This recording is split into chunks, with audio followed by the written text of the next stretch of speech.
They say revenge is a dish best served cold, but when I watched my husband of 12 years introduce his 24-year-old secretary as his fiancée at his company Christmas party, the same party where I was cleaning the bathrooms in a uniform with my name embroidered on the chest, I felt nothing but white-hot rage coursing through my veins. Hey everyone, if you're watching this from your kitchen table, your car, or wherever life has brought you today, drop a comment and let me know where you're tuning in from. This story, it's going to take you on a journey that changed everything I thought I knew about justice, love, and what happens when you underestimate someone who has absolutely nothing left to lose. My name is Rebecca Chen Martinez, though most people in Millbrook, Connecticut just knew me as the woman who cleaned their offices after hours. At 36, I had convinced myself that invisible was just another word for peaceful. I was wrong. Invisible was just another word for forgotten. The fluorescent lights in Henderson and Associates buzzed overhead as I pushed my cart past the conference room where David, my David, was laughing at something his new plaything had whispered in his ear. Her name was Brittany, and she wore the kind of designer dress that cost more than I made in 3 months of scrubbing other people's messes. The same messes I'd been cleaning for 2 years, ever since David's law firm had graciously offered me a position when his gambling debts destroyed our finances. I still remember the exact moment I realized my marriage was over. It wasn't when I found the hotel receipts in his jacket pocket, or when he started working late every night, or even when he stopped looking at me like I was anything more than furniture.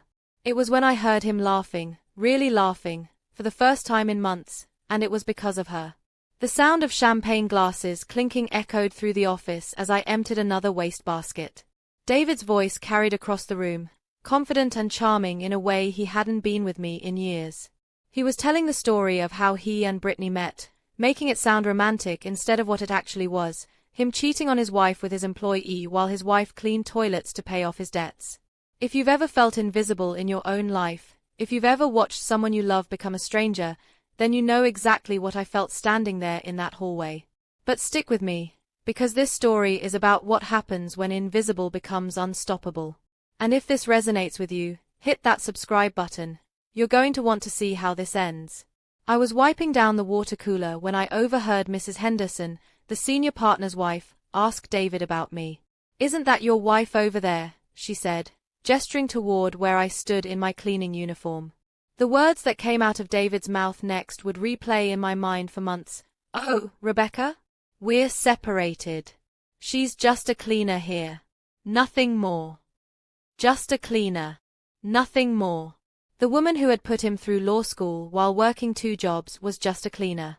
The woman who had held his hand through his father's funeral, who had stayed up all night nursing him through food poisoning, who had believed in him when no one else would, that woman was nothing more than the help. I finished my shift that night with my hands shaking and my heart breaking into pieces so small I wasn't sure they'd ever fit back together. But as I drove home to our empty house, the house we'd bought together when we still used the word we, something else started growing where my heart used to be. Something cold and calculating and patient. You see, David had made a crucial mistake. He assumed that because I was quiet, I was weak. Because I was invisible, I was powerless. Because I cleaned offices, I was nothing more than the sum of my circumstances. He was about to learn that the most dangerous person in any room is the one everyone overlooks. I pulled into our driveway and sat in my 10-year-old Honda for a long time, staring at the dark windows of what used to be our home. The Christmas lights we'd hung together just last year were still up, half of them burned out, creating a sad, flickering reminder of better times. Inside, the house felt like a mausoleum. David had moved most of his things out weeks ago, though he'd never officially asked for a divorce. He just left. Left me with the mortgage payments, the utility bills, and the echo of his laughter with someone else bouncing around these empty rooms. I poured myself a glass of wine, the cheap kind from the grocery store, not the expensive bottles David used to bring home when he was trying to impress clients, and sat at our kitchen table. The same table where we'd planned our future, where we'd shared countless meals, where I'd helped him study for the bar exam. That's when I noticed the stack of papers on the counter. Divorce papers, filled out in David's neat handwriting, with a sticky note on top, "Just sign these. I'll file them Monday. D. Just sign these." Like 12 years of marriage was a subscription he was canceling. But as I read through the documents, something interesting caught my attention. David was asking for an uncontested divorce, claiming we had no significant assets to divide. No significant assets. The house we'd bought together, the car I'd co-signed for, the business investment I'd helped fund with my inheritance from my grandmother, apparently none of that counted as significant. He was trying to steal everything from me, and he was doing it quietly, hoping I'd just sign away my rights without reading the fine print. That's when I knew that David Martinez had made the second biggest mistake of his life. The first was underestimating me. The second was leaving evidence of it in writing. I set the papers aside and opened my laptop. The old one David said wasn't worth taking. I had work to do, and for the first time in months, I felt something I'd forgotten I was capable of feeling: purpose. The next morning, I called in sick to work. It was a lie, but not in the way most people tell lies. I wasn't physically sick, but something inside me was dying, and something else was being born. I spent the day researching divorce law, property rights, and something else that would become very important later: the ethics requirements for attorneys in the state of Connecticut. Because you see, while David was busy playing house with his secretary, he'd forgotten that his wife, his just-a-cleaner wife, had a bachelor's degree in business administration and a mind for details that had helped him win more cases than he'd ever given me credit for. He'd also forgotten that I knew where all the bodies were buried. The Millbrook Public Library became my second home over the next 2 weeks. I told my supervisor at the cleaning company that I was dealing with a family emergency, which wasn't entirely false. My family was David and me, and we were definitely in crisis. He just didn't know it yet. I sat in the same corner cubicle every day, surrounded by legal books and my grandmother's old notebooks. My grandmother, Elena Chen, had been a paralegal before she married my grandfather, and she taught me something important. Media, the most powerful weapon in the world, isn't a gun or money. It's information, and the patience to know when to use it.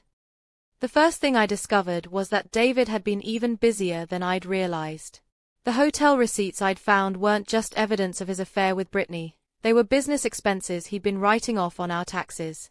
Expensive dinners, weekend getaways, even jewelry purchases, all claimed as client entertainment when they were really dates with his secretary. Tax fraud. That was interesting. The second thing I discovered was that the business investment I'd helped fund, the one David claimed was worthless in our divorce papers, had actually been quite profitable. Henderson and Associates had used my grandmother's inheritance to invest in a real estate development project that was now worth 3 times what we'd put in. David's name was on all the paperwork, but my money had made it possible. Embezzlement. That was even more interesting. But the third thing I discovered made my hands shake as I read it. David hadn't just been having an affair with Brittany. He'd been having affairs with multiple women over the past 3 years, and he'd been using firm resources to hide it. Company credit cards for hotel rooms, company vehicles for weekend trips, even using the firm's private investigator to run background checks on his side pieces to make sure they wouldn't cause problems. Abuse of client trust. That was grounds for disbarment. If you're wondering how I found all this information, the answer is simpler than you might think. David had always been careless with passwords. He used the same one for everything, a combination of his birthday and mine that he'd never bothered to change even after our marriage started falling apart. His laptop, his email, his cloud storage, even his online banking were all protected by the same 8 characters that spelled out the date we'd fallen in love. The irony wasn't lost on me. Every morning, I'd drop him off at work like the dutiful wife I'd always been, kissing him goodbye at the curb while Brittany watched from the office window. Every afternoon, I'd pick him up, listening to him complain about his cases while I nodded sympathetically. And every evening, after he went to bed early claiming exhaustion, I'd sit at our kitchen table with his laptop, carefully documenting every transaction, every email, every piece of evidence that painted a picture of a man who was not just an unfaithful husband, but a corrupt attorney. The beautiful thing about David's arrogance was that he'd never bothered to hide his tracks because he'd never imagined I was smart enough to follow them. To him, I was just Rebecca the cleaner, Rebecca the good wife, Rebecca who'd never questioned him about anything important in 12 years of marriage. He'd forgotten that Rebecca the cleaner had access to every office in his building. Rebecca the good wife knew all his passwords and security questions. And Rebecca who'd never questioned him had actually been paying attention to everything. I started making copies of everything, Not just digital files, but physical documents I'd photographed during my cleaning shifts. Bank statements left on desks, confidential client files mixed in with personal papers, even handwritten notes about which judges could be influenced with the right campaign contributions. The deeper I dug, the more I realized that David's corruption went far beyond cheating on his wife. He'd been stealing from clients, bribing officials, and using his position as a respected attorney to run what amounted to a criminal enterprise. And he'd been hiding it all behind the facade of being a pillar of the community. But here's what really broke my heart. I found emails where he talked about me. Not the affair emails, those were bad enough, but business emails where he'd joke about his pathetic wife who was too stupid to realize what was happening right under her nose. He'd actually told potential clients that his wife cleaning offices was proof of his dedication to humility while privately mocking me to his friends. In one particularly cruel exchange with his law school buddy, David had written, "Rebecca actually thinks I married her for love. The woman has a bachelor's degree and she's scrubbing toilets for minimum wage. If that's not proof that education doesn't equal intelligence, I don't know what is." I sat in that library cubicle and cried for the first time since this whole nightmare started. Not because my marriage was over. I'd already mourned that loss. I cried because I realized I'd been living with a stranger for 12 years. The man I'd loved, the man I'd sacrificed everything for, had never existed. He'd been a character David played when he needed something from me, and the real David had been laughing at my performance this entire time. But you know what they say about tears? They are temporary. Rage, on the other hand, can be fuel for a very long time. I wiped my eyes, closed the laptop, and made a decision that would change both our lives forever. David wanted to play games? Fine. But he'd forgotten that I'd been watching him play for over a decade, and I'd learned all his moves. The next phase of my plan required help, and I knew exactly who to call. My college roommate, Sarah Kim, had become a forensic accountant in Boston.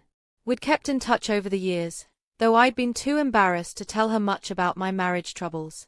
Sarah was the kind of person who could find financial irregularities in a lemonade stand, and she owed me a favor from when I'd helped her through her own divorce 3 years earlier. "Rebecca." Sarah's voice was surprised when I called her that Thursday evening. "This is unexpected. How are you doing?" "I'm getting divorced," I said simply. "And I need your help finding money." There was a pause on the other end of the line. Then Sarah said something that made me smile for the first time in weeks. "Honey, you just made my day. Send me everything you've got. Let's destroy this bastard." The thing about having smart friends is that they understand revenge isn't just about getting even, it's about getting justice. Sarah didn't ask me for details about why I was doing this. She didn't lecture me about taking the high road or trying to work things out. She just said, "Give me 48 hours and I'll have a complete financial picture of everything he's been hiding." True to her word, Sarah called me back Friday night with information that made my research look like amateur hour. David hadn't just been stealing and cheating, he'd been doing it systematically for years, creating a web of financial crimes that involved tax evasion, money laundering, and fraud on a scale I'd never imagined. "Rebecca," Sarah's voice was serious, "this isn't just divorce court material.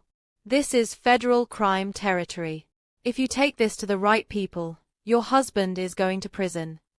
Prison. The word hung in the air like a promise. "There's something else," Sarah continued. "I found accounts in offshore banks, cash transfers to shell companies, even evidence that he's been taking kickbacks from opposing counsel to throw cases. This man isn't just corrupt, he's dangerous. And he's been using your social security number and personal information to hide some of his assets." Identity theft. My own husband had stolen my identity to commit crimes. "Sarah," I said quietly, "how much money are we talking about?" "Conservatively, about $2.5 million that should have been reported to the IRS. Plus another $1 million in assets he's hidden from you. This man has been systematically stealing from everyone in his life, including you. $2.5 million. While I was cleaning toilets for $8 an hour. I thanked Sarah and hung up the phone, then sat in the dark for a long time, thinking about what came next. David thought he was so clever, manipulating everyone around him while playing the role of the successful attorney with a devoted wife. He had no idea that his devoted wife was about to become his worst nightmare. But I wasn't going to rush this. Grandmother Elena had taught me about patience, and I was about to put that lesson to good use. David's downfall was going to be as systematic and thorough as his crimes had been. And it was going to be absolutely devastating. The hardest part about planning someone's destruction while sharing a bed with them is maintaining the facade. Every morning, I'd wake up next to David and watch him get ready for work, knowing that each day brought me closer to unraveling his entire life. He'd kiss my forehead absent-mindedly, the same way he'd been doing for years, and I'd smile back like the loving wife he'd trained me to be. But inside, I was methodically building a case that would destroy him. I established a routine that seemed perfectly innocent. Every Monday, Wednesday, and Friday, I'd tell David I was going to the gym after my cleaning shift. Instead, I'd drive to various libraries around the county, documenting everything Sarah and I had discovered and building profiles on each of David's victims, because that's what they were, victims. Mrs. Patterson, the 78-year-old widow whose estate David had been managing, didn't know that he'd been skimming money from her investments for 2 years. The Hendersons' custody case had been deliberately sabotaged because the opposing counsel had offered David a $50,000 payment to throw it. Even Brittany, his precious secretary-turned-fiancée, had no idea that David had been using her personal information to open credit cards and business accounts. Everyone David touched became collateral damage in his pursuit of wealth and status. Everyone except me. I'd been something worse than a victim. I'd been an unwitting accomplice, providing him with credibility and cover while he committed crime after crime. That was about to change. The first step in my plan was to become indispensable to his downfall. I couldn't just hand over evidence to the authorities and hope for the best. I needed to be the key witness, the insider who could explain exactly how David's criminal enterprise worked. That meant I needed to document everything in real time, not just uncover what had already happened. So I started wearing a wire. Not a real FBI wire. I wasn't ready to involve law enforcement yet. Instead, I bought a tiny digital recorder online and started keeping it in my pocket during conversations with David. I'd ask innocent questions about his cases, his clients, his business trips, and he'd answer them while I carefully preserved every word. The recordings revealed just how deep his contempt for me really went. When I'd ask about his day, he'd fabricate elaborate lies about legitimate legal work while making jokes about my pathetic attempts to understand important matters. When I'd suggest we do something together on weekends, he'd explain that he was too busy for boring domestic activities with someone who wouldn't appreciate sophisticated entertainment. But the most damning recordings came when David didn't know I was listening. I'd leave the recorder hidden in our bedroom while I went to take a shower, and David would make phone calls that revealed the full scope of his corruption. Calls to clients where he'd advise them to lie under oath. Calls to Brittany where he'd laugh about how easy it was to manipulate judges. Calls to his criminal contacts where he'd discuss money laundering techniques and tax evasion strategies. Every conversation was another nail in his coffin, and he was hammering them in himself. If you're thinking this sounds like something out of a movie, you're not wrong. But reality has a way of being stranger and more dramatic than fiction, especially when it involves people who think they're too smart to get caught. And if you're finding this story as unbelievable as I sometimes did while living it, do me a favor and share it with someone who might need to hear it. Sometimes the most impossible stories are the ones that need to be told. The second step in my plan was to protect myself legally. I couldn't just expose David's crimes without making sure I wouldn't be charged as an accessory. That's where I got creative. I started scheduling consultations with divorce attorneys, not because I intended to hire them, but because I needed legal advice about how to handle what I'd discovered. Attorney-client privilege meant I could explain my situation without fear of it being used against me, and every consultation gave me more insight into how the legal system would handle David's case. The attorneys I spoke with were universally shocked by the scope of David's criminal behavior, but they all gave me the same advice. Document everything, preserve all evidence, and contact federal authorities as soon as I had enough proof to guarantee a conviction. Half measures wouldn't work with someone like David. If I was going to take him down, I needed to make sure he stayed down. One attorney, Maria Gonzalez, was particularly helpful. She specialized in cases involving attorney misconduct, and she explained exactly how the disciplinary process worked. "Your husband isn't just going to lose his license," she told me. "He's going to face criminal charges, civil liability, and financial ruin.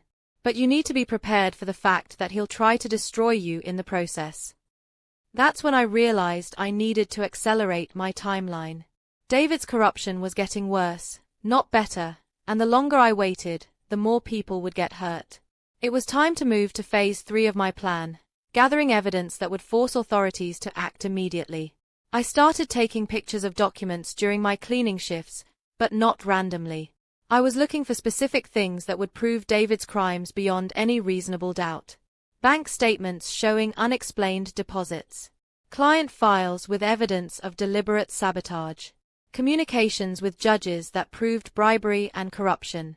The night everything changed was a Tuesday in March. David had been working late again, supposedly preparing for a big case, and I was cleaning the Henderson and Associates offices as usual. But instead of following my normal routine, I used my master key to access David's private office. His filing cabinet was locked, but I'd learned to pick locks from a YouTube tutorial. Don't ask me to explain the irony of using technology to expose someone who'd underestimated my intelligence. Inside the cabinet, I found folders marked personal, confidential that contained records of every crime David had committed over the past 5 years. There were photographs of David with known criminals. Financial records showing payments for judicial influence. Even handwritten notes detailing which laws he'd broken and how he'd covered them up. It was like finding a confession letter written in David's own hand. But the most shocking discovery was a file labeled RM Insurance, which turned out to be a life insurance policy David had taken out on me 6 months earlier. A $500,000 policy with a double indemnity clause for accidental death. The beneficiary was listed as DM Enterprises, one of David's shell companies. My hands were shaking as I photographed page after page of evidence that my husband had been planning to kill me for insurance money. The same man who kissed my forehead every morning had been researching ways to make my death look accidental. I'm not ashamed to admit that I threw up in David's private bathroom that night. The betrayal, the fear, the rage, it all hit me at once, and I spent 20 minutes crying and retching while trying to process the fact that the man I'd loved for 12 years had been planning to murder me. But you know what saved me from completely falling apart? The realization that I'd found the smoking gun. David hadn't just been cheating and stealing, he'd been planning the ultimate crime. And thanks to his own arrogance and poor security, I had evidence that would put him away for the rest of his life. I finished photographing everything in his files, then carefully returned everything to its original position. David would never know I'd been there, which meant he'd continue planning whatever he'd been planning while I prepared to destroy him completely. The drive home that night was the longest 30 minutes of my life. I kept looking in my rearview mirror, wondering if David somehow knew what I'd discovered. When I pulled into our driveway, every window in our house looked different, not like home, but like a crime scene waiting to happen. David was asleep when I got home, or pretending to be. I lay next to him in our bed, listening to him breathe, wondering when he'd planned to kill me and how he'd intended to do it. But instead of fear, I felt something else, absolute certainty that I was going to win this war. Because David had made his final mistake. He'd forgotten that the most dangerous person in the world isn't the one with the most power, it's the one with the least to lose. And I had just realized I had nothing left to lose, and everything to gain. The morning I decided to destroy David Martinez wasn't dramatic. There was no thunderous revelation or breaking point, just a quiet Tuesday breakfast where he read his newspaper while I ate toast and planned his complete annihilation. He was discussing a case he was working on, something about a corporate merger that required delicate handling of regulatory concerns. In the old days, I would have nodded supportively and asked thoughtful questions about his work. But sitting across from him that morning, knowing he'd taken out a life insurance policy on me, I found myself studying his face like evidence. The way his left eye twitched when he lied. The way he touched his wedding ring when he talked about work trips with Brittany. The way he perfected the performance of being a loving husband while planning to kill me for money. "Rebecca," he said, looking up from his paper. "You're staring." Just admiring my handsome husband, I replied with the same smile I'd been giving him for 12 years. The same smile that had convinced him I was too simple to understand what he was really doing. He laughed, that condescending laugh I'd grown to hate. Well, this handsome husband has a long day ahead. Henderson wants me to handle the Peterson account personally, which means I'll be working late again. The Peterson account. According to the files I'd photographed, there was no Peterson account. David's late nights were spent with Brittany at a downtown hotel, planning their future while she helped him organize his criminal activities. Brittany wasn't just his mistress, she was his accomplice, helping him launder money and hide assets. Of course, I said. I'll probably work late too. Mrs. Henderson mentioned some special cleaning projects that need attention. That was true, in a way. I did have special projects that needed attention. They just didn't involve cleaning supplies. After David left for work, I called Sarah in Boston. It's time, I told her. I'm ready to pull the trigger. Are you sure? Sarah's voice was concerned. Once we start this process, there's no going back. Your life is going to change completely. My life already changed, I said. I just haven't been living in the new reality yet. Sarah had been working with a federal investigator named Agent Martinez, no relation to David, which felt like cosmic justice. Agent Martinez specialized in attorney corruption and white-collar crime, and Sarah had been feeding him information about David's activities for weeks. Everything had been carefully orchestrated so that when authorities moved against David, the case would be airtight. But I wasn't ready to hand everything over to the feds just yet. I had one more card to play, and it was going to be devastating. You see, David's biggest weakness wasn't his arrogance or his criminal behavior. It was his ego. He genuinely believed he was smarter than everyone around him, which made him predictable. I knew exactly how he'd react to being threatened, and I was going to use that predictability to make him destroy himself. I spent that afternoon preparing what I called the reveal, a carefully crafted presentation that would expose David's crimes to everyone who mattered in his professional and personal life. But I wasn't going to send it anonymously or turn it over to authorities. I was going to make David watch as his entire world crumbled around him. The plan was elegant in its simplicity.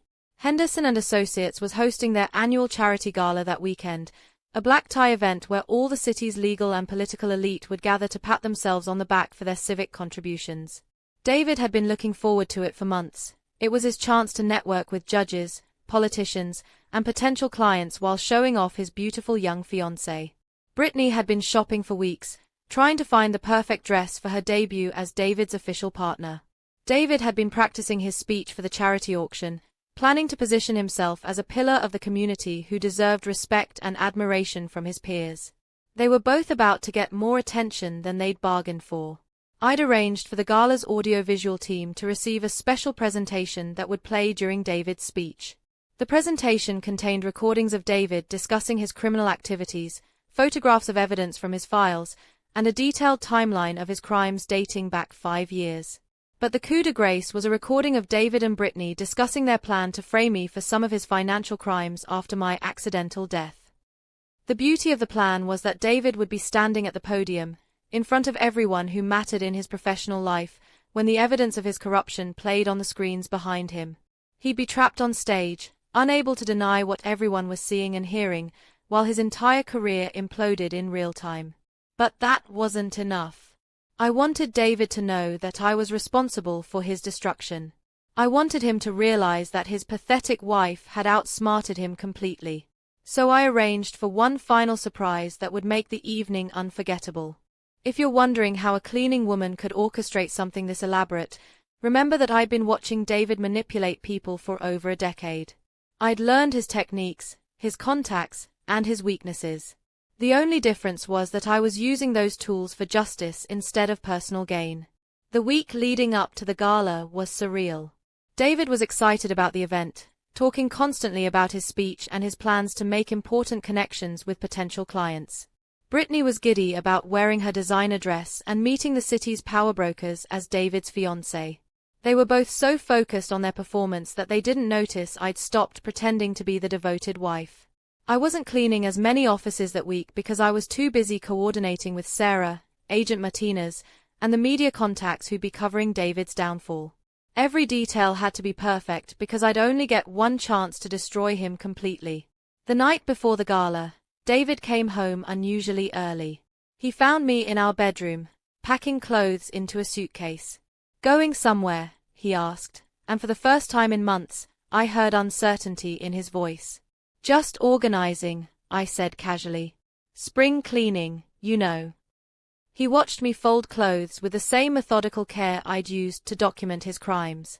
"Rebecca," he said slowly, "is everything okay between us?"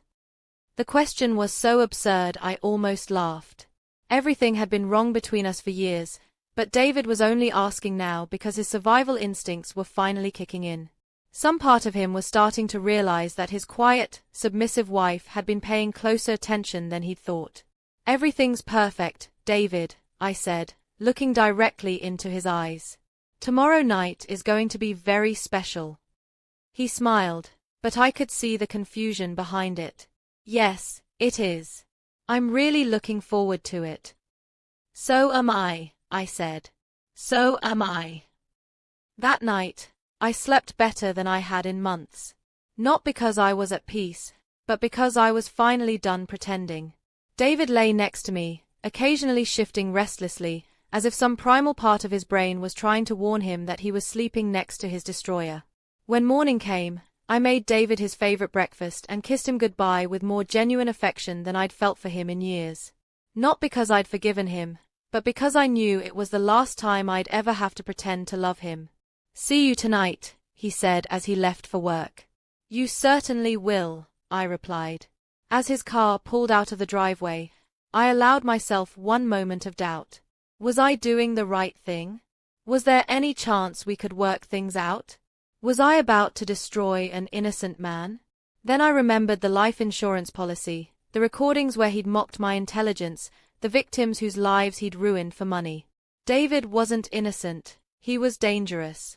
And tonight, everyone was going to know exactly who they'd been dealing with all these years. I spent that final day making sure every piece of evidence was in place, every contact was ready, and every detail was perfect. By the time David came home to get ready for the gala, his fate was sealed. He just didn't know it yet.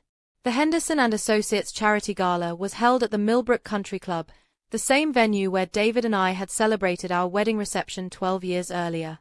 The irony wasn't lost on me as I watched him adjust his black tie in our bedroom mirror, humming softly while he prepared for what he thought would be his triumphant debut with Brittany. I'd spent hours getting ready, choosing a dress I hadn't worn in years, a deep navy blue cocktail dress that David had always said made me look sophisticated.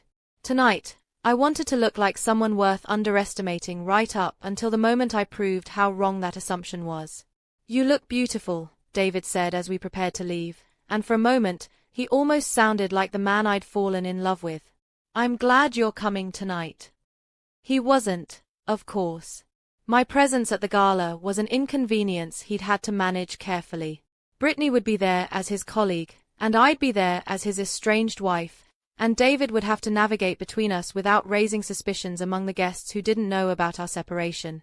What David didn't know was that I'd arranged my own transportation to the country club. While he thought I was riding with our neighbor Mrs. Patterson, I was actually meeting with Agent Martinez and his team for a final briefing before the evening's events. "Are you ready for this?" Agent Martinez asked as we sat in an unmarked van outside the country club. "Once we start, everything happens very quickly." I looked through the van's tinted windows at the elegant guests arriving for the gala, many of whom had no idea they were about to witness one of the most dramatic downfalls in Millbrook's history. "I've been ready for this for months," I said. "Let's finish it." The federal agents had been planning David's arrest for weeks, but they'd agreed to let me handle the public revelation first.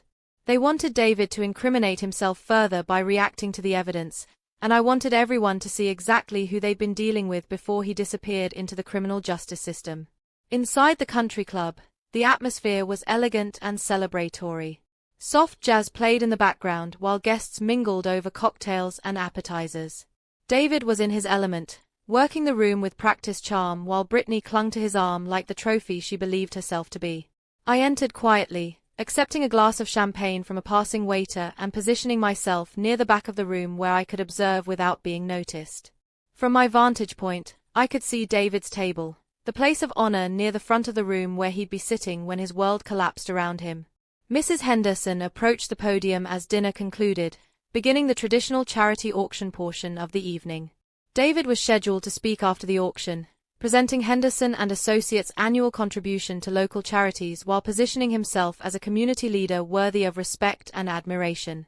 "Ladies and gentlemen," Mrs. Henderson announced, "before we conclude this lovely evening, we have a special presentation from one of our most distinguished attorneys, David Martinez." The applause was polite and enthusiastic as David made his way to the podium, straightening his tie and flashing that confident smile that had charmed judges, clients, and me for so many years. He looked completely at ease, a man who believed he was about to cement his reputation as one of the city's most respected attorneys. "Thank you, Mrs. Henderson," David began, his voice carrying easily through the room's sound system. "It's an honor to be here tonight with so many distinguished members of our legal community." I checked my watch. In exactly 3 minutes, the audio-visual presentation would begin playing on the screens behind him. In exactly 3 minutes, everyone in this room would know the truth about David Martinez. "As many of you know," David continued, "Henderson and Associates has always prided itself on the highest ethical standards. We believe that attorneys have a special responsibility to serve not just our clients, but our community as a whole." Ethical standards. The words tasted bitter as I watched him speak, knowing what was about to happen. That's why I'm particularly proud to announce that our firm has contributed $50,000 to local charities this year, continuing our tradition of giving back to the community that has given us so much. The first slide appeared on the screen behind him, a photograph of David meeting with known criminals in a downtown restaurant. The image was crystal clear, showing David accepting an envelope of cash while shaking hands with a man who'd been convicted of money laundering just 6 months earlier. A murmur rippled through the audience. David, still facing forward, didn't immediately notice the change in atmosphere. He continued his speech, completely unaware that his first crime was being displayed in high definition behind him. "Our commitment to justice and integrity is unwavering," David said, his voice still confident. "We believe that the law should serve everyone equally, without favoritism or corruption." The second slide showed David's bank statements, with unexplained deposits highlighted in red. The amounts were staggering, hundreds of thousands of dollars that had appeared in his accounts without any legitimate source. Each deposit was dated and cross-referenced with cases where David had made suspicious rulings or recommendations. More murmurs from the audience. Someone gasped audibly. David's smile began to falter as he noticed people looking past him toward the screens. "As officers of the court," David continued, his voice slightly less steady now, "we have a duty to uphold the highest standards of professional conduct." That's when the audio began playing. David's own voice, recorded during one of his phone calls with Brittany, filled the room through the sound system. "The old bitch will never figure it out," David's recorded voice said clearly. "Rebecca's too stupid to understand what's happening right under her nose. As long as she keeps cleaning toilets and signing whatever I put in front of her, we can bleed this thing dry." The room fell completely silent. David spun around to face the screens, his face going white as he saw his bank records and heard his own words condemning him. "We can set up the accident anytime," the recording continued. $500,000 in insurance money, plus everything we've already hidden offshore. By the time anyone figures out what happened, we'll be living in the Cayman Islands." Brittany, sitting at the head table, looked like she was going to be sick. Several guests had pulled out their phones and were recording the presentation. Mrs. Henderson was staring at David with a mixture of shock and disgust. But David's reaction was exactly what I'd predicted. Instead of trying to deny the evidence or leave quietly, his ego kicked in. He grabbed the microphone and tried to regain control of the situation. "This is obviously some kind of setup," David said, his voice shaking with rage rather than fear.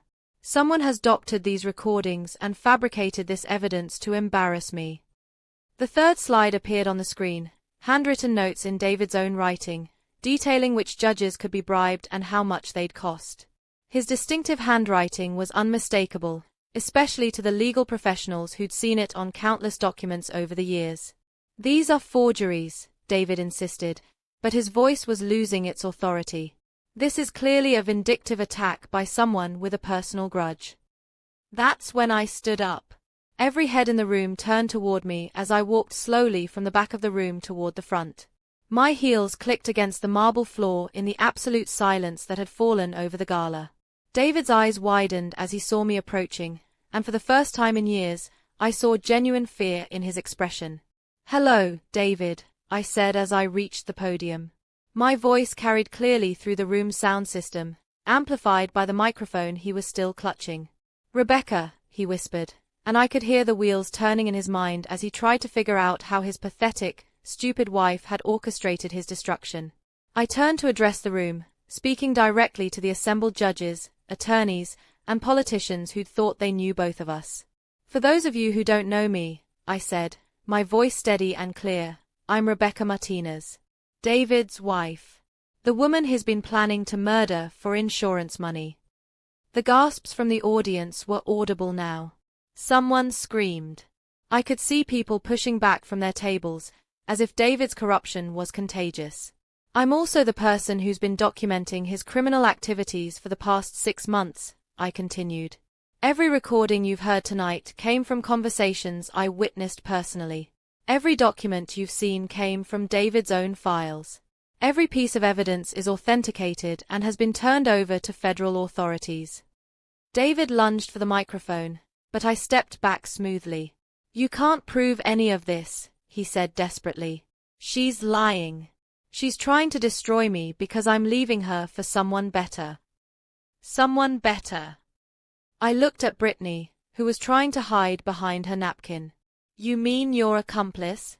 The woman who helped you launder money and plan my murder? That's who you consider better than the wife who put you through law school?" The fourth slide appeared on the screen, a photograph of the life insurance policy David had taken out on me, with all the relevant details clearly visible. The double indemnity clause for accidental death was highlighted in red. "This is the policy my husband purchased 6 months ago," I explained to the stunned audience. $500,000, payable to one of his shell companies in the event of my accidental death. He's been researching ways to make my murder look like an accident while I've been cleaning the offices of everyone in this room. The silence was deafening. I could see judges who'd worked with David for years staring at him with horror and disgust. Attorneys who'd considered him a colleague were backing away from his table like he was radioactive. But I wasn't finished. "The most important thing you need to understand," I said, looking directly at David as he stood frozen at the podium, "is that this isn't revenge. This is justice.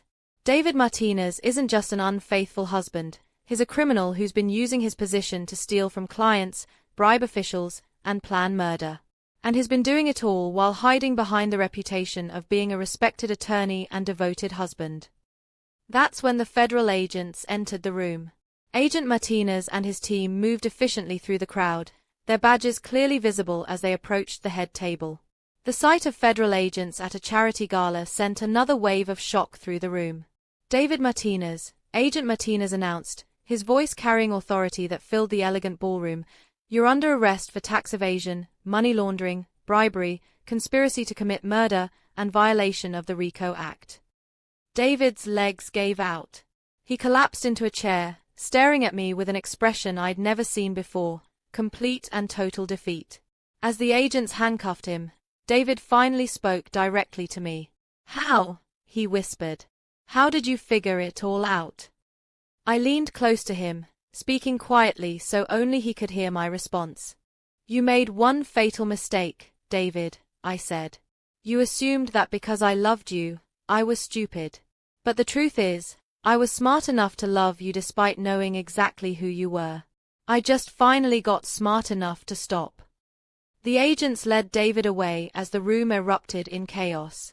Guests were calling lawyers, reporters were taking pictures, and Brittany was being questioned by federal investigators about her role in David's crimes.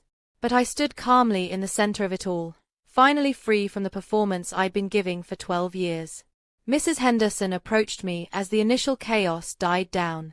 "Rebecca," she said, her voice filled with admiration and shock, I had no idea you were capable of something like this.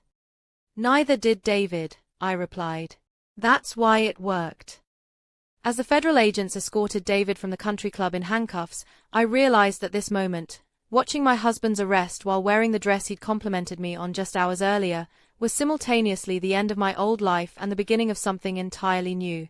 The gathered crowd was buzzing with shocked conversations, phones were recording everything, and I could already see the headlines that would dominate tomorrow's news. But all I felt was a profound sense of relief, like I'd been holding my breath for months and could finally exhale. Agent Martinez approached me as the immediate chaos settled. We're going to need you to come with us for a full debriefing. There are a lot of details to work through. I nodded, gathering my purse and taking one last look around the ballroom where David had planned to celebrate his success. Instead, it had become the stage for his complete destruction. Mrs. Martinez. Mrs. Henderson touched my arm gently. I want you to know that you're still welcome at Henderson and Associates. What you've done tonight, it took incredible courage. Thank you, I said, but I think it's time for me to find a new career path. As I walked out of the country club, I could hear people behind me discussing what they'd witnessed. The words incredible, unbelievable, and devastating came up frequently. But the word I kept hearing most was one that had never been applied to me before: brilliant. For 12 years, I'd been invisible, overlooked, underestimated. Tonight, I'd proven that sometimes the most dangerous person in the room is the one everyone ignores. And this was just the beginning. The media frenzy that followed David's arrest was unlike anything Millbrook had ever seen. By morning, news vans lined our street, reporters were camped outside Henderson and Associates, and my phone was ringing constantly with interview requests from everyone from local news stations to national crime shows. I didn't answer any of them. Not yet. Instead, I sat in our empty house, my house now, drinking coffee and reading the headlines that painted me as either a heroic whistleblower or a vindictive wife, depending on which publication you read. The truth, as usual, was more complicated than either narrative suggested. Attorney's wife exposes massive corruption scheme. Local lawyer arrested on federal charges after charity gala confrontation. She's just a cleaner. Husband's words that sparked a federal investigation. That last headline made me laugh. After years of being dismissed as just a cleaner, those words had become the title of my story. David's condescension had literally become front-page news. Sarah called me from Boston around 9 that morning. "Girl, you're famous," she said, and I could hear the pride in her voice. "CNN wants to interview you. So does 60 Minutes. "I'm not ready for that yet," I told her. "There's still too much happening." "What do you mean?" I looked out my window at the reporters gathered on my lawn. David's arrest was just the beginning. The federal investigation is expanding, and I'm the key witness in a case that's going to destroy a lot of powerful people. Agent Martinez had explained it to me the night before, during the hours-long debriefing session that had lasted until nearly dawn. David's corruption had tentacles that reached deep into the local political and judicial systems.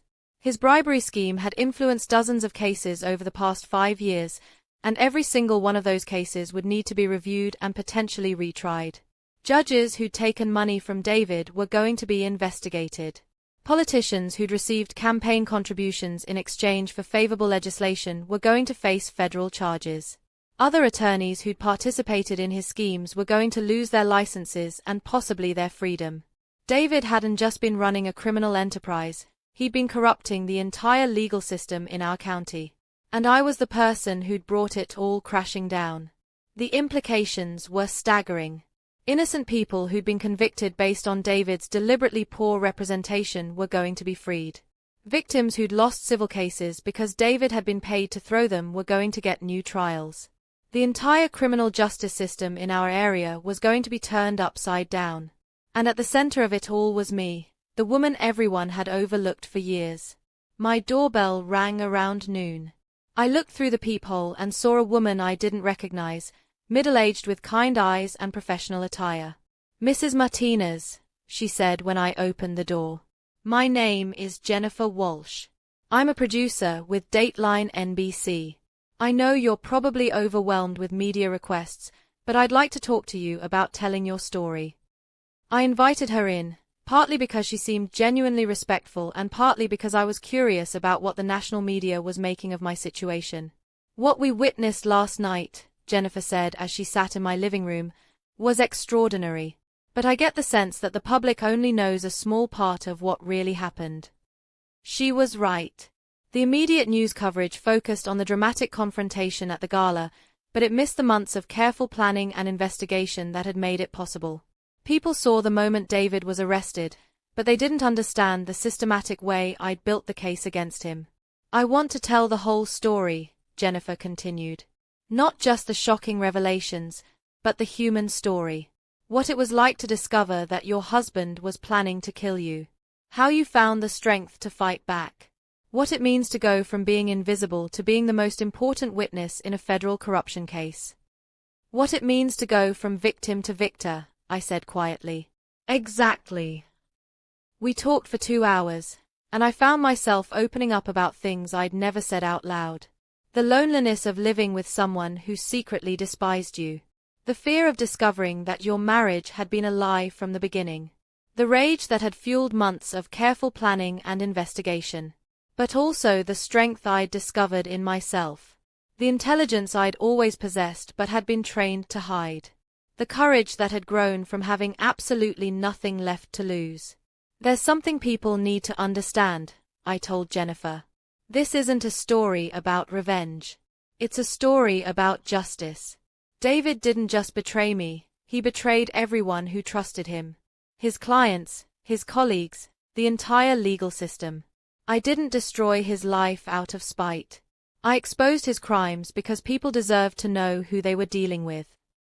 After Jennifer left, I sat alone in my house and tried to process how dramatically my life had changed in just 24 hours. Yesterday morning, I'd been Rebecca the cleaner, Rebecca the overlooked wife, Rebecca who everyone assumed was too simple to understand important matters. Today, I was Rebecca the whistleblower, Rebecca the federal witness, Rebecca who'd single-handedly exposed the biggest corruption scandal in our county's history. The transformation was surreal, but it also felt like coming home to myself. For years, I'd been playing a role, the supporting character in David's story, the background figure who existed to make him look good. But this was who I'd always been underneath, intelligent, strategic, and absolutely relentless when fighting for what was right. My phone rang again, and this time I recognized the number. It was Maria Gonzalez, the attorney who'd helped me understand the legal implications of David's crimes months earlier. Rebecca, she said, I've been following the news coverage, and I have a proposition for you. I'm listening. My firm specializes in cases involving attorney misconduct and white-collar crime. We represent victims of corrupt lawyers, and we're very good at what we do. I think you should consider filing civil suits against David and everyone who participated in his schemes. Civil suits. I hadn't even thought about that aspect of the situation. David stole from you, committed identity theft using your information, and tried to defraud insurance companies using a policy on your life, Maria continued. You have grounds for massive civil damages, not just against him but against his law firm, the banks that facilitated his money laundering, and possibly even the insurance company that issued the policy. How massive are we talking about? I asked. Conservative estimate? $10 to $15 million. Possibly more, depending on how extensive the conspiracy turns out to be. $10 to $15 million. The woman who'd been cleaning toilets for $8 an hour was potentially about to become a multimillionaire. But more importantly, Maria continued, civil suits would give you control over the narrative. You'd be the plaintiff, not just a witness. You'd be actively seeking justice, not just helping prosecutors build their case. I thought about that for a moment. David had spent years making me feel powerless, convincing me that I was nothing more than a supporting character in his story. Filing civil suits would make me the protagonist of my own story, fighting for justice on my own terms. Let's do it, I said. As I hung up the phone, I realized that David's nightmare was just beginning. The federal criminal charges were serious enough to put him in prison for decades. But the civil suits would destroy him financially, professionally, and personally in ways that criminal prosecution alone couldn't accomplish. He'd wanted to reduce me to nothing. Instead, he'd created a monster that was going to systematically dismantle every aspect of his life. And the most beautiful part? I was going to do it all legally, methodically, and with the full support of the justice system he'd spent years corrupting. David had taught me many things during our marriage, most of them painful. But the most important lesson he taught me was that the most dangerous person in any conflict is the one who has nothing left to lose and everything to gain. I'd lost my marriage, my trust, my sense of safety, and my faith in love. But I'd gained something much more valuable, the absolute certainty that I was capable of destroying anyone who tried to destroy me. And I was just getting started. 3 months after David's arrest, I was sitting in a downtown law office that cost more per hour than I used to make in a month, watching my team of attorneys prepare for the biggest civil lawsuit our county had ever seen. The irony wasn't lost on me that I was now employing more lawyers than David's firm had ever housed. Maria Gonzalez had assembled what she called a dream team of legal specialists, forensic accountants, white-collar crime experts, and civil litigation attorneys who specialized in complex fraud cases. The conference room looked like a war room, with charts covering the walls showing David's criminal network and its far-reaching effects. The defendants list is up to 37 individuals and organizations, Maria announced to the team. David Martinez, obviously, plus Brittany Chen for conspiracy and money laundering assistance. Henderson and Associates for enabling his criminal behavior. First National Bank for facilitating financial crimes. Millbrook Insurance for issuing a fraudulent life insurance policy. 3 judges who took bribes. 2 politicians who accepted illegal campaign contributions. And 26 other co-conspirators who participated in various aspects of his criminal enterprise. 37 defendants. What had started as a simple divorce had become the largest corruption case in Connecticut's history. "What's our total damages claim?" asked Robert Chen, the lead litigation attorney Maria had brought in from New York. "Conservative estimate is now $28 million, Maria replied. "That includes direct theft from Rebecca, emotional damages, punitive damages for attempted murder, and RICO damages for the criminal enterprise David was running." $28 million. I still couldn't quite believe those numbers were real. But the money, while life-changing, wasn't what drove me anymore. Over the past 3 months, I'd met with dozens of David's victims, people whose lives had been destroyed by his corruption, whose faith in the legal system had been shattered by his betrayal of his oath as an attorney. Mrs. Patterson, the elderly widow whose estate David had been stealing from, had lost nearly $200,000 to his schemes. The Henderson family had lost custody of their children because David had deliberately sabotaged their case after being paid by their ex-spouse attorney. A young man named Marcus Johnson had spent 6 months in prison for a crime he didn't commit because David had been paid to provide inadequate defense. These weren't just financial crimes. They were attacks on people's lives, their families, their futures. David hadn't just stolen money, he'd stolen justice itself. "There's something else," Maria said, pulling out a thick folder. "The federal investigation has uncovered evidence that David's criminal network extended beyond what we originally thought. They found connections to organized crime, political corruption that reaches the state level, and evidence that this has been going on for over 8 years, not 5. 8 years. That meant David had been living a criminal double life for most of our marriage. Every anniversary dinner, every family gathering, every moment when I'd felt grateful for our life together, he'd been lying to me about who he was and what he was doing. But it also meant something else. The scope of his crimes was so vast that my civil suits were going to have national implications. This wasn't just about getting justice for his victims in Connecticut. This was about exposing a level of corruption that could reach the federal courts and potentially the Supreme Court. "We need to talk about media strategy," said Jennifer Walsh, who joined our team as a consultant after our initial interview. "Rebecca's story is becoming a symbol for something much larger than just one corrupt attorney. She's representing everyone who's ever been underestimated, overlooked, or abused by people in power." The media attention had been intense and mostly positive. I'd been featured on the cover of Time magazine as one of their people who changed the world.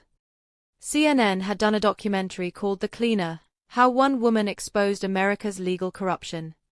My story had become a symbol of how ordinary people could fight back against powerful criminals and win.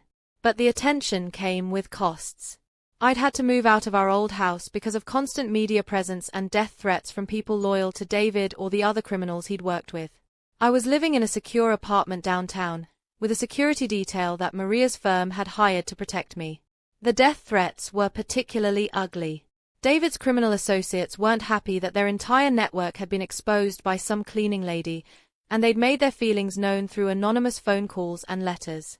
But instead of intimidating me, the threats just reinforced how right I'd been to expose them all. My phone buzzed with a text from Agent Martinez. David wants to make a deal. His attorney is offering full cooperation in exchange for reduced charges. Thought you should know before we respond. I showed the text to Maria. What do you think? I think David Martinez is finally realizing that he's completely fucked, she said with satisfaction. But his cooperation doesn't change our civil case. Actually, it might help us. If he testifies against his co-conspirators, it gives us more evidence for our damages claims. The idea of David testifying against his former allies brought me a dark satisfaction. The man who'd built his career on loyalty and trust was going to betray everyone he'd ever worked with in a desperate attempt to save himself. It was perfect poetic justice. There's a federal hearing next week where David's cooperation agreement will be discussed. Agent Martinez's next text read, "You're welcome to attend if you want to see him again." Did I want to see David again? I'd been asking myself that question for months. Part of me was curious to know how prison had changed him, whether he'd finally understood the scope of what he'd lost. But part of me never wanted to see his face again. I'll go, I told Maria. I want him to see what he created. The federal courthouse in Hartford was packed the day of David's hearing. News crews lined the steps, and the courtroom was filled with victims, journalists, and legal observers who wanted to witness this chapter of the corruption scandal. I sat in the front row of the public gallery, wearing a black suit that I'd bought specifically for this occasion. I wanted David to see me as I truly was, not the invisible cleaning woman he dismissed, but the formidable opponent who destroyed his entire life. When they brought David into the courtroom, I barely recognized him. The confident, well-dressed attorney I'd been married to had been replaced by a gaunt, hollow-eyed man in an orange jumpsuit. Prison had aged him years in just a few months. But what struck me most was his posture. David had always carried himself with arrogance and entitlement, like he owned every room he entered. Now he looked defeated, broken, like a man who'd finally realized that his actions had consequences he couldn't charm or manipulate his way out of. His eyes found me in the courtroom, and for a moment, we stared at each other across the divide between the defendant's table and the public gallery. I saw recognition in his expression, followed by something I'd never seen from him before, genuine remorse. Not remorse for his crimes, I realized. Remorse for underestimating me. The federal prosecutor outlined the cooperation agreement. David would testify against all his co-conspirators, provide evidence for ongoing investigations, and serve a reduced sentence of 15 to 20 years instead of the life sentence he was facing. In exchange, the federal government would recommend leniency at his sentencing. 15 to 20 years. David would be nearly 60 when he got out of prison, assuming he survived that long. His legal career was over, his reputation was destroyed, and his criminal network had been completely dismantled. As the hearing concluded and David was led away in handcuffs, he looked back at me one more time. This time, I saw something different in his expression, not just remorse, but a kind of respect. He finally understood who he'd been dealing with all these years. After the hearing, I stood on the courthouse steps with Maria and the rest of my legal team, fielding questions from reporters about the next phase of our civil litigation. But my mind was elsewhere, processing what I'd felt while watching David's complete capitulation to the justice system he'd spent years corrupting. "How does it feel to see your ex-husband accept responsibility for his crimes?" a reporter asked.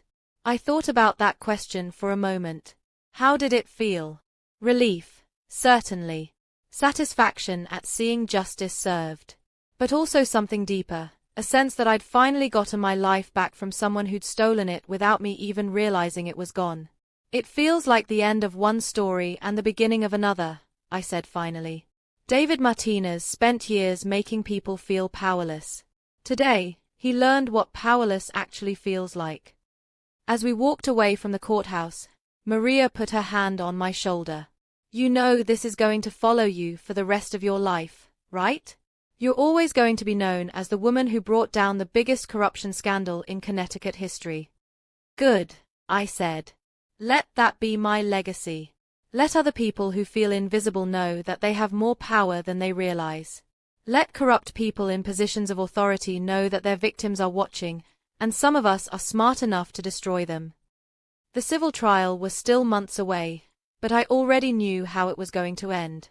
David's criminal conviction had established the facts of his crimes, and now it was just a matter of calculating damages and holding all his co-conspirators accountable. But more importantly, I'd proven something to myself that would matter for the rest of my life. I was never again going to be anyone's victim. I was never again going to be invisible. I was never again going to underestimate my own power to fight for justice. David had wanted to reduce me to nothing.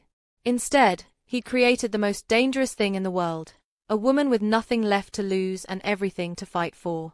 And I'd won. 6 months after David's arrest, I was sitting in a New York television studio, preparing to give my first major network interview. The makeup artist was touching up my foundation while the producer went over last-minute questions, and I couldn't help but think about how surreal my life had become.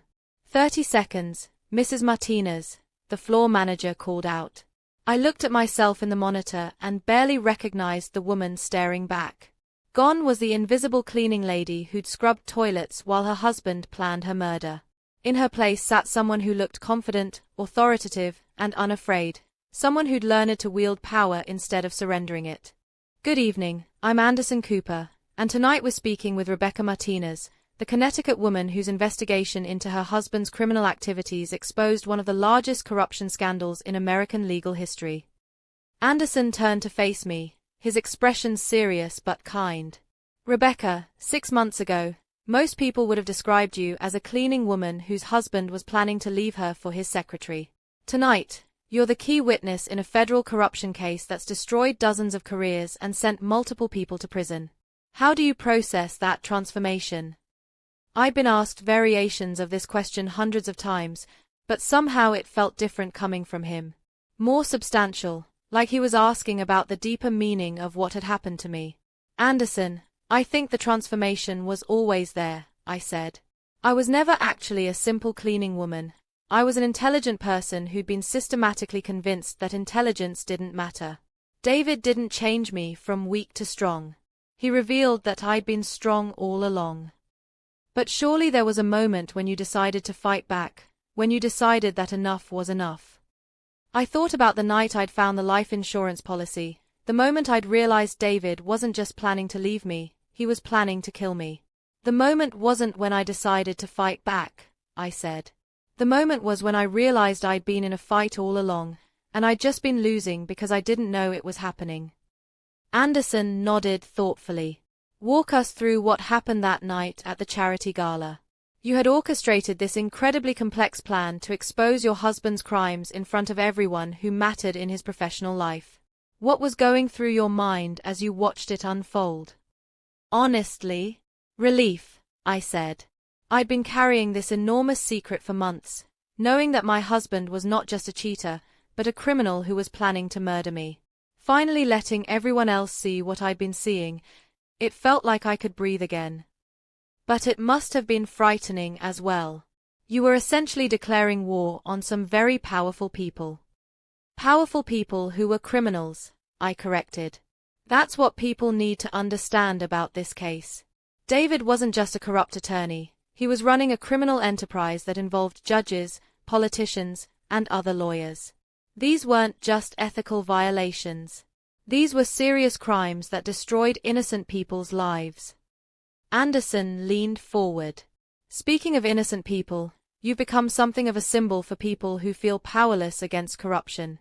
What would you say to someone who's in a similar situation, who knows about corruption or abuse but feels like they can't fight back? This was the question I'd been hoping for, the reason I'd agreed to do this interview in the first place.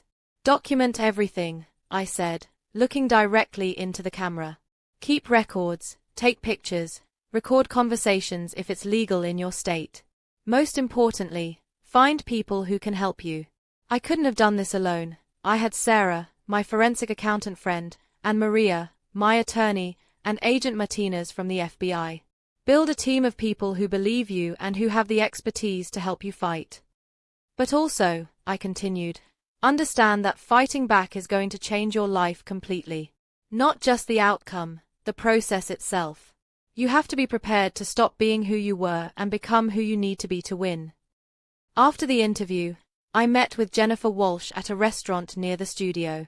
The Dateline documentary about my case had been nominated for an Emmy, and she wanted to discuss future projects.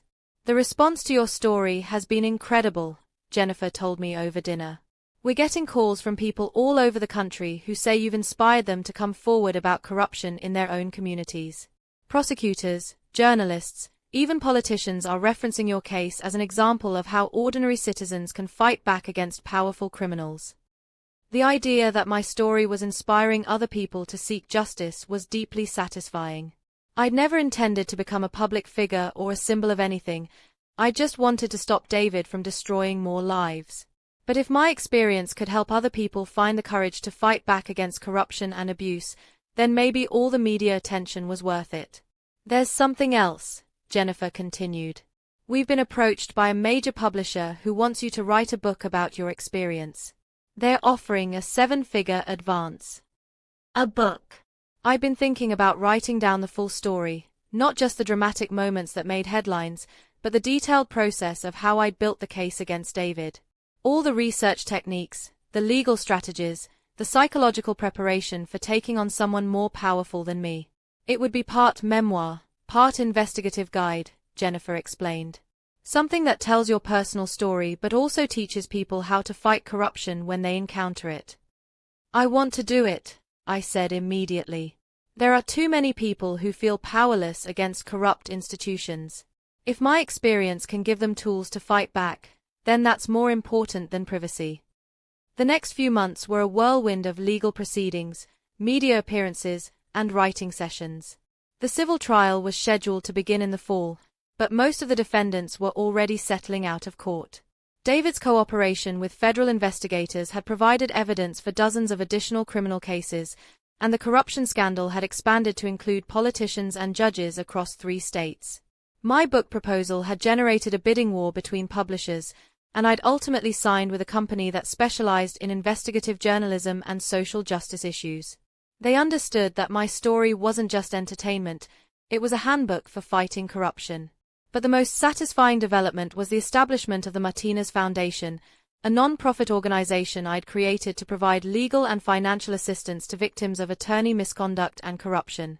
The foundation was funded by the settlement money I'd received from the early civil cases, and it was already helping people across the country fight back against corrupt lawyers and officials. The foundation's first major case involved a woman in Ohio whose attorney had stolen her inheritance and then tried to have her committed to a psychiatric facility when she complained. Her story was heartbreakingly similar to mine, another invisible woman whose intelligence and strength had been systematically undermined by someone she trusted. We helped her gather evidence, find competent legal representation, and ultimately expose not just her corrupt attorney but the network of professionals who'd been enabling his crimes, I explained to a gathering of foundation donors. She went from victim to victor, just like I did.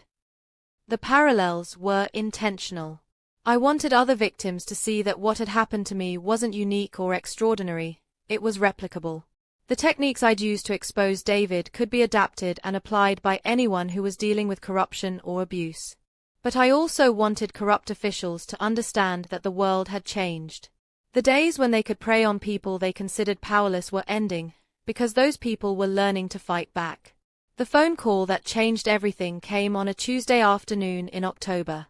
I was in my apartment, working on a chapter about financial investigation techniques, when Agent Martinez called with news that made my hands shake.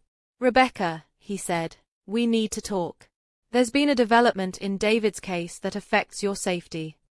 I met him at a secure federal building in Hartford, where he explained that David's cooperation with investigators had uncovered something they hadn't expected, evidence that his criminal network had been planning to eliminate me even after his arrest. We've intercepted communications between several of David's former associates discussing a contract on your life, Agent Martinez explained. They blame you for destroying their entire operation, and they want revenge. A contract on my life. Even after everything I'd been through, the idea that people were actively planning to murder me was shocking. How serious is this threat? I asked. Serious enough that we're recommending you enter federal witness protection until we can arrest the people involved.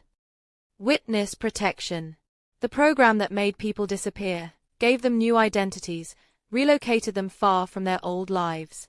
It would mean abandoning everything I'd built since David's arrest, the foundation, the book, the media appearances, the sense of purpose I'd discovered.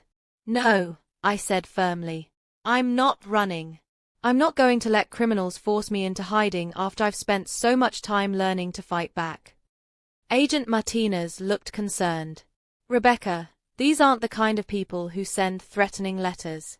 These are professional killers who've been paid to make you disappear.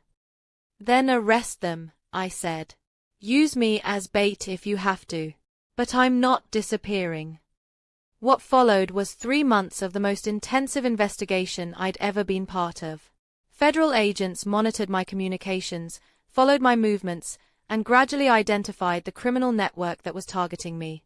It turned out to be larger and more sophisticated than anyone had initially realized, a multi-state organization that specialized in eliminating witnesses and whistleblowers.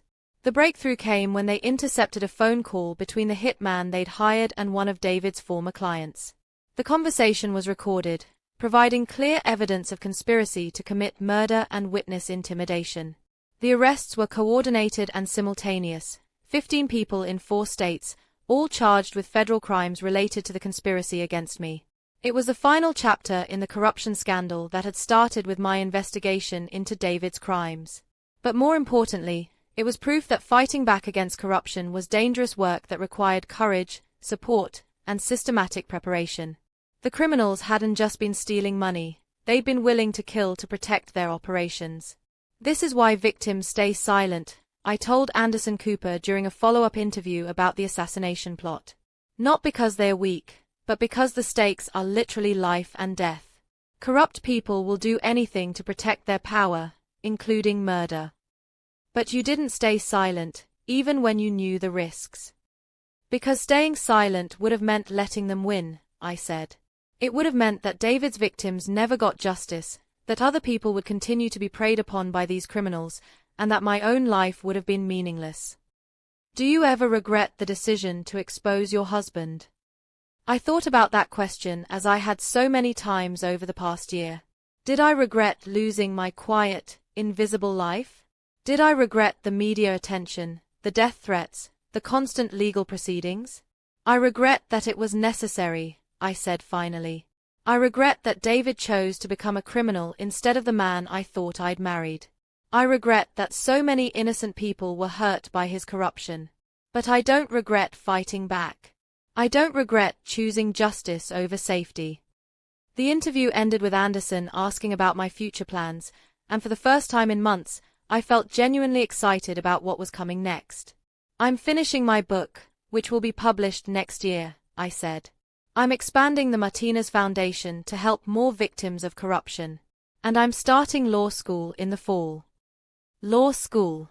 After everything I'd been through, I decided to become an attorney myself, not to join the system that had enabled David's corruption, but to reform it from within. I spent years watching corrupt lawyers destroy people's lives, I explained. Now I want to spend the rest of my life helping honest lawyers seek justice for their clients. After the interview, I walked through Times Square in the early evening, surrounded by the noise and energy of New York City. A year ago, I'd been invisible in a small Connecticut town, cleaning offices and believing that I was nothing more than a supporting character in someone else's story. Tonight, I was a federal witness whose testimony had sent dozens of criminals to prison, a best-selling author whose book was inspiring victims of corruption around the world, and a law student who was preparing to spend the rest of her life fighting for justice. The transformation had been complete, but it had also revealed something important. I hadn't actually transformed at all. I'd just finally become who I'd always been underneath, someone who was smart enough to fight, strong enough to win, and brave enough to risk everything for justice. David had tried to reduce me to nothing, and instead he'd created his own destroyer. But more than that, he'd accidentally created someone who would spend the rest of her life making sure that other victims didn't have to fight alone. Standing there in the heart of the city, watching thousands of people rush past on their way to their own stories, I realized that mine was just beginning. 2 years after David's arrest, I was standing in a courtroom again, but this time, I was wearing a lawyer's suit instead of a cleaning uniform, and I was there to seek justice for someone else. My first case as a practicing attorney involved Maria Santos, a housekeeper whose employer had been stealing her wages and threatening her with deportation when she complained. The parallels to my own story weren't accidental. I'd specifically chosen to represent people who'd been made invisible by those in power. Your Honor, I addressed Judge Patricia Williams, one of the few judges in our county who hadn't been implicated in David's corruption scandal. My client has been systematically exploited by people who believed she was powerless to fight back. Today, we're here to prove that no one is powerless when they have competent legal representation. The case was straightforward: wage theft, immigration intimidation, and fraud, but it meant everything to Maria and everything to me. It was proof that I could use my legal education not just to understand corruption, but to fight it effectively on behalf of other victims. After we won, a settlement that included full back wages, punitive damages, and an agreement that Maria's employers would face federal immigration charges for their threats, Maria hugged me in the hallway outside the courtroom. "Thank you," she said in heavily accented English. "You saved my life." "No," I told her. "You saved your own life by having the courage to fight back. I just gave you the tools to do it effectively." It was the same message I'd been sharing in interviews, speaking engagements, and through the Martinez Foundation. Victims aren't powerless, they just need the right resources and support to fight back against their oppressors. My book, Invisible No More: How I Exposed My Husband's Criminal Empire and Found My Power, had been on the New York Times bestseller list for 18 weeks. But more importantly, it had generated hundreds of contacts from people who'd used its strategies to expose corruption in their own communities. There was the municipal employee in Texas who'd used my documentation techniques to expose a bribery scheme involving local contracts. The paralegal in Oregon who discovered her boss was stealing from client trust accounts and had used my legal research methods to build a case against him. The teacher in Florida who'd exposed grade-fixing corruption in her school district. Each success story reinforced the central message of my experience: ordinary people have extraordinary power when they understand how to use it effectively. But the most significant development had nothing to do with my public career and everything to do with my personal healing. I'd been seeing a therapist, Dr. Elena Rodriguez, who specialized in helping victims of long-term psychological abuse recover their sense of self. The trauma of discovering that someone you loved was planning to kill you isn't something you just get over, Dr. Rodriguez had explained during our first session. It requires processing not just the betrayal, but the years of systematic undermining that made the betrayal possible. Through therapy, I'd come to understand that David's corruption hadn't started with criminal activity, it had started with emotional abuse designed to make me doubt my own intelligence and worth. The crime was just the final expression of a pattern that had been developing throughout our marriage. "He trained you to be invisible," Dr. Rodriguez observed, "because invisible people don't ask questions or demand accountability." But I'd also learned something more empowering. The strength I'd discovered during my investigation wasn't new strength. It was original strength that had been buried under years of psychological manipulation. David hadn't created my capabilities, he just finally pushed me to the point where I had to use them to survive.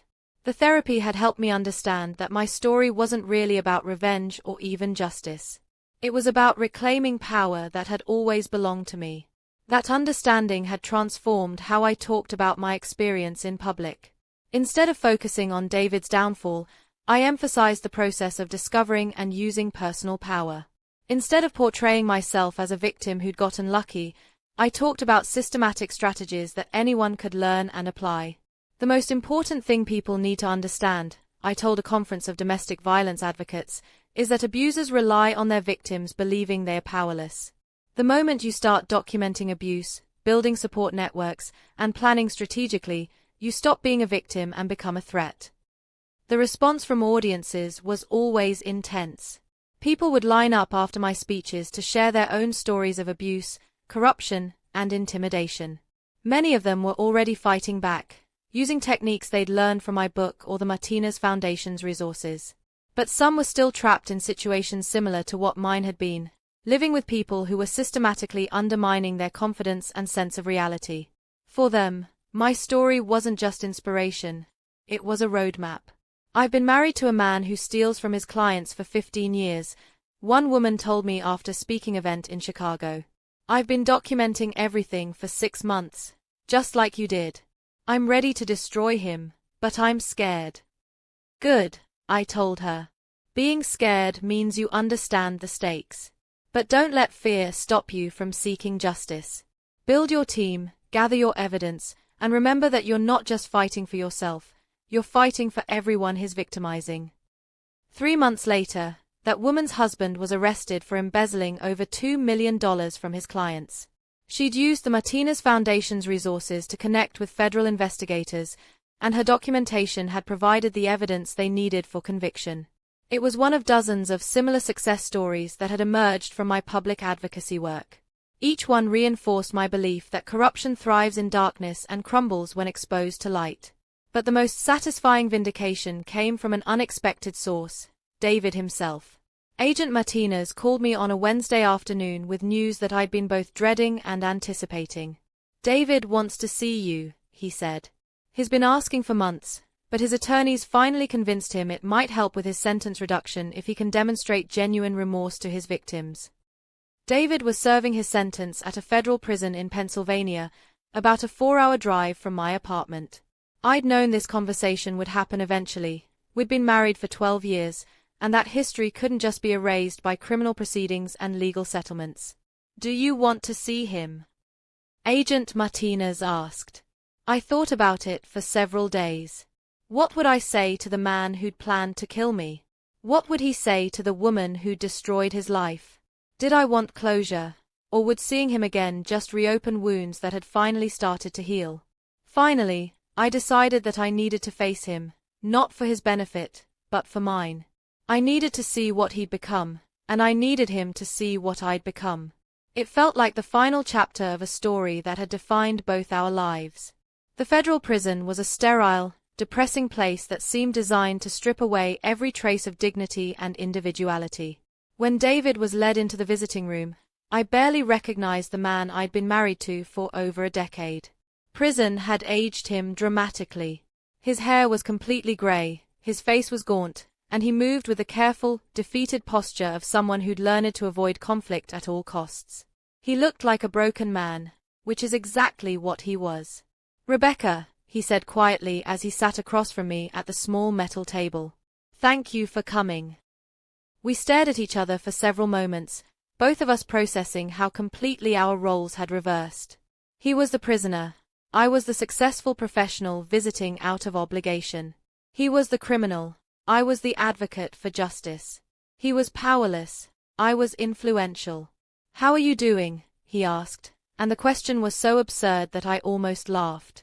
"I'm doing very well, David," I said. "I'm an attorney now. I represent victims of corruption and abuse. I have a foundation that helps people fight back against criminals like you. I'm writing a second book about systematic approaches to exposing white-collar crime." He nodded slowly, taking in the information about what I'd become since his arrest. "I know," he said. "I've been following your career. I'm proud of what you've accomplished." Proud. The word hung in the air between us like a slap. "You're proud of me?" I asked. "You tried to have me killed, David. You planned to murder me for insurance money, and you're proud that I survived and destroyed your criminal enterprise." "I'm proud that you found your strength," he said quietly.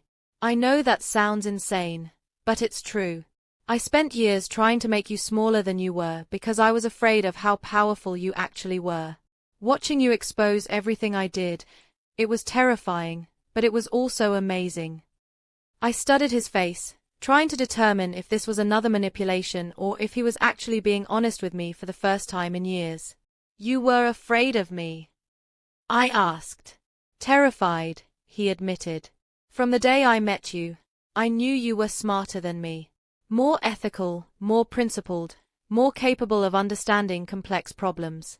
I spent our entire marriage trying to convince you that you weren't as intelligent as you actually were, because I knew that if you ever figured out what I was really doing, you'd destroy me. The admission was staggering. David's entire criminal career had been built on fear, not just fear of getting caught, but fear of me specifically.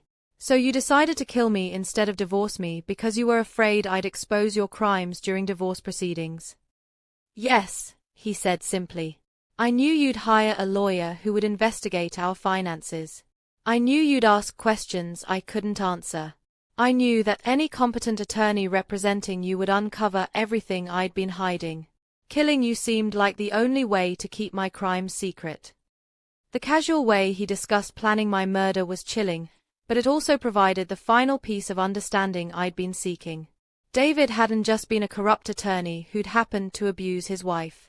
He'd been a criminal whose entire enterprise had been threatened by his wife's intelligence and integrity. Do you understand what you did to all those people? I asked. Your clients, your victims, the people who trusted you. I understand now, he said. I didn't then. I was so focused on money and status that I forgot about the human cost of what I was doing. But prison gives you a lot of time to think about the people you've hurt. We talked for 2 hours about the past, about his crimes, about the investigation that had destroyed him, and about what we'd both become since then. By the end of the conversation, I realized something important. I didn't hate David anymore. I didn't love him, certainly. I didn't forgive him. I didn't think he deserved leniency or sympathy. But the rage that had fueled my investigation and sustained me through the legal proceedings had transformed into something else, a kind of professional detachment that allowed me to see him as a case study rather than a personal enemy. I'm glad you came, David said as our visit ended. I needed to tell you that I know what you did was right. You saved people from me, including yourself. That matters more than my freedom or my reputation. As I drove away from the prison, I felt something I hadn't expected: closure.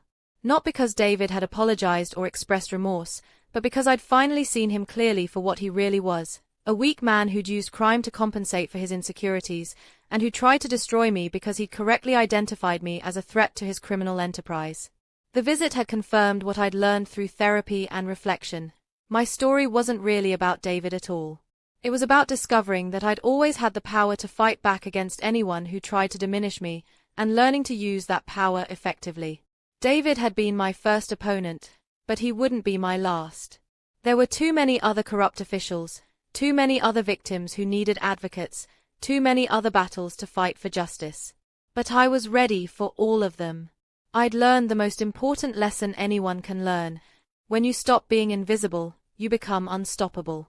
5 years after that night at the charity gala, I stood in front of the Connecticut State Bar Association as their keynote speaker, looking out at an audience of attorneys who'd once dismissed me as just a cleaner. The irony was perfect. I was being honored by the same profession that had enabled David's corruption, and I was using the platform to challenge them to do better. When I first walked into Henderson and Associates as a cleaning woman, I began, "Many of you saw me as furniture, part of the background, someone whose intelligence and humanity didn't matter. Tonight, I'm here as your colleague, and I want to talk about what happens when we make people invisible, and what happens when they refuse to stay that way." The speech I prepared focused on systemic reform, how the legal profession could prevent future corruption scandals by creating better oversight mechanisms and protecting whistleblowers. But as I looked out at the audience, I realized that many of them were hearing a different message entirely. They weren't just listening to proposals for professional reform. They were confronting the uncomfortable reality that their colleagues, people they trusted and respected, had been criminals who'd hidden their crimes behind professional credentials and social status. My story was forcing them to question their own assumptions about who deserved respect and who could be safely ignored. After the speech, I was approached by Judge Patricia Williams, who'd become a mentor and ally in my legal career. "Rebecca," she said, "I want you to know that your case changed how I think about every person who comes into my courtroom. I used to make assumptions about people based on their appearance, their job, their social status. Now I remember that some of the most dangerous criminals I've encountered wore expensive suits and had law degrees. And some of the most insightful witnesses wore cleaning uniforms, I replied. That conversation encapsulated what I'd come to understand about the broader impact of my story. It wasn't just about exposing one corrupt attorney, it was about challenging societal assumptions about who matters, who should be believed, and who has the power to seek justice. The Martinez Foundation had grown into a national organization with chapters in 12 states. We'd helped expose corruption cases involving everyone from small-town mayors to federal judges. But more importantly, we'd created a network of support for people who felt powerless against corrupt institutions. Our most recent success story involved a group of nurses who discovered that their hospital was performing unnecessary surgeries to increase profits. Using documentation techniques and investigation strategies from my book, they'd gathered evidence over 8 months and ultimately exposed a fraud scheme worth over $50 million. We never could have done this without the Foundation's support, the lead nurse told me during a victory celebration. But more than that, your story taught us that regular people can take down powerful institutions if they're smart and systematic about it. That was the message I'd been trying to spread for 5 years. Justice isn't something that happens to you, it's something you create through intelligence, preparation, and courage. My second book, The Corruption Hunter's Handbook, had become a textbook used in law schools and criminal justice programs across the country. It provided detailed guidance on recognizing corruption, gathering evidence, building cases, and protecting yourself during investigations. But its most important chapter was about the psychological preparation required to fight powerful enemies. The hardest part of fighting corruption, I'd written, isn't gathering evidence or understanding legal procedures. It's overcoming the psychological conditioning that tells you you're powerless against people in authority. Most victims of corruption have been trained to believe that their knowledge, instincts, and capabilities don't matter. Victory begins with rejecting that conditioning. The book had generated speaking invitations from universities, law enforcement agencies, and civic organizations around the world. I'd addressed audiences in London about political corruption, spoken to prosecutors in Toronto about financial crimes, and consulted with anti-corruption activists in Mexico City about documentation strategies. Each speaking engagement reinforced my understanding that corruption was a global problem that thrived on the same psychological dynamics everywhere.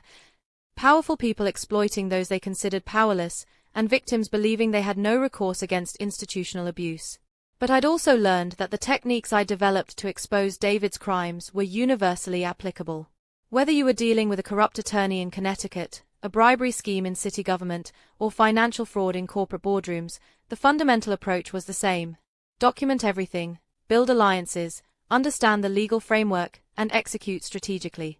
The personal satisfaction I felt from this work was profound, but it was complicated by the ongoing trauma of what I'd survived. Therapy had helped me process the betrayal and abuse, but some wounds never fully heal. I still had nightmares about David sometimes.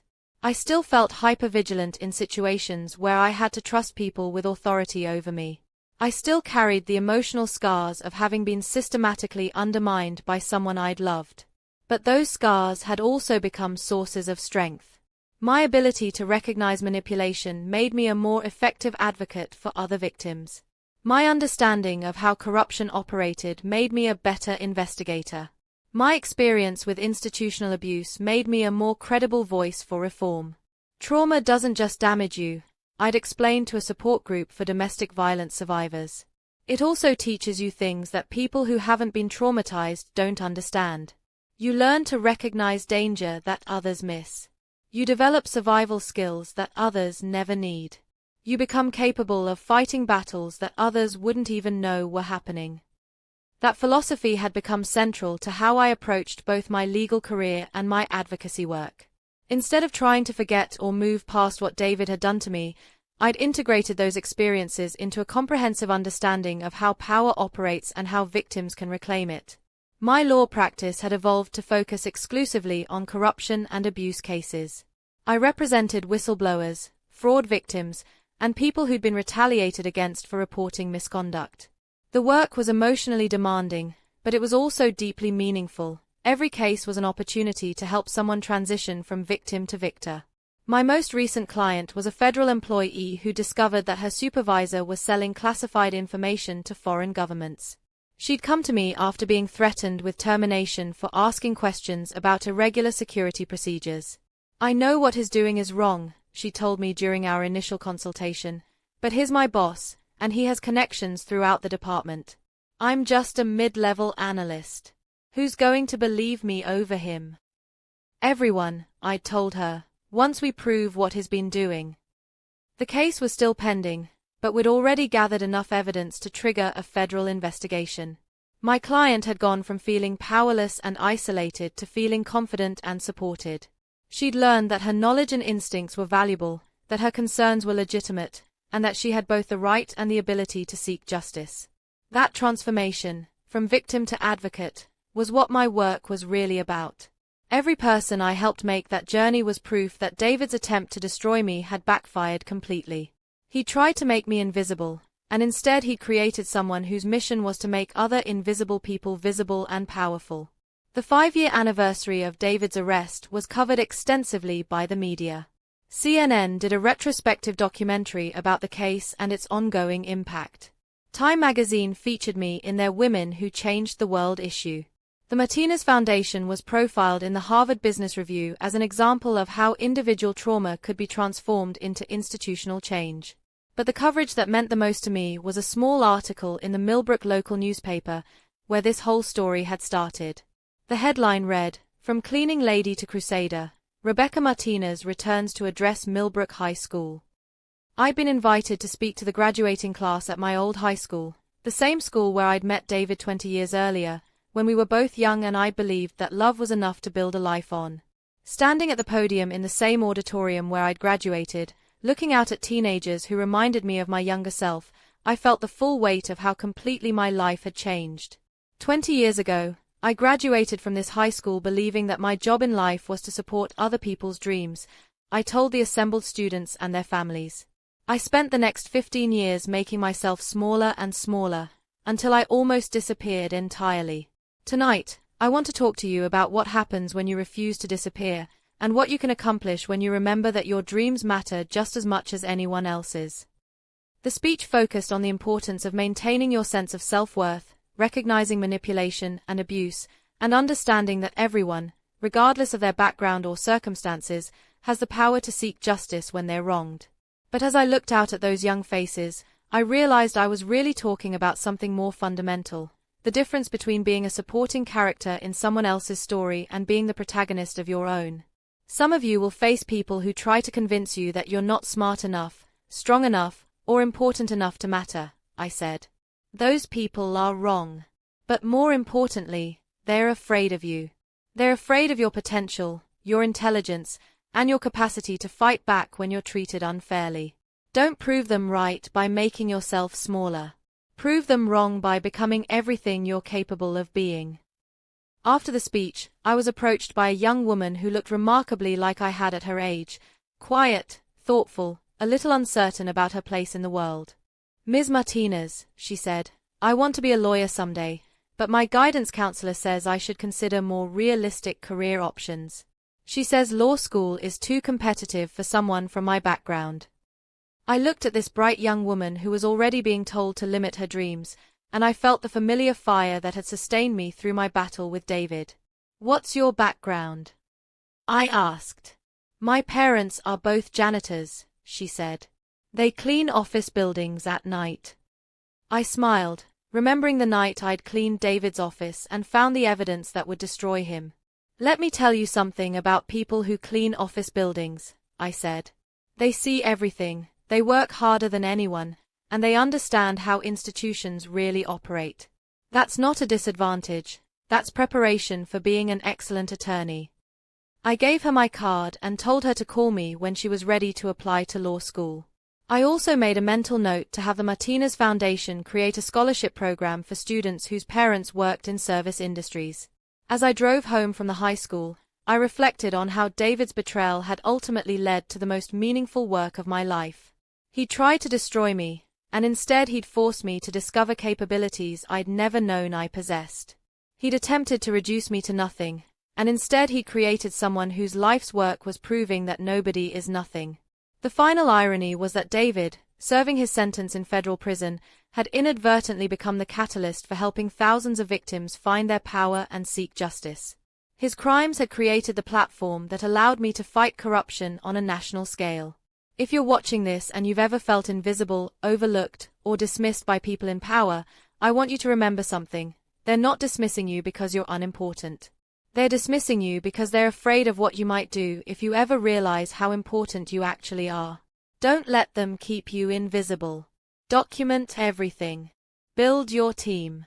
Trust your instincts. And remember that some of history's most powerful people started out being underestimated by those who tried to control them. Your story matters. Your voice matters. Your capacity for justice matters. And sometimes, the people who try to destroy you end up creating exactly the person the world needs you to become. This story shows that the most dangerous person in any room isn't always the one with the most obvious power, it's the one everyone underestimates. Rebecca's journey from invisible cleaning lady to powerful advocate for justice proves that intelligence, patience, and strategic thinking can overcome even the most corrupt and dangerous enemies. If this story resonated with you, please share it with someone who might need to hear it. And remember, you're never as powerless as someone else wants you to believe.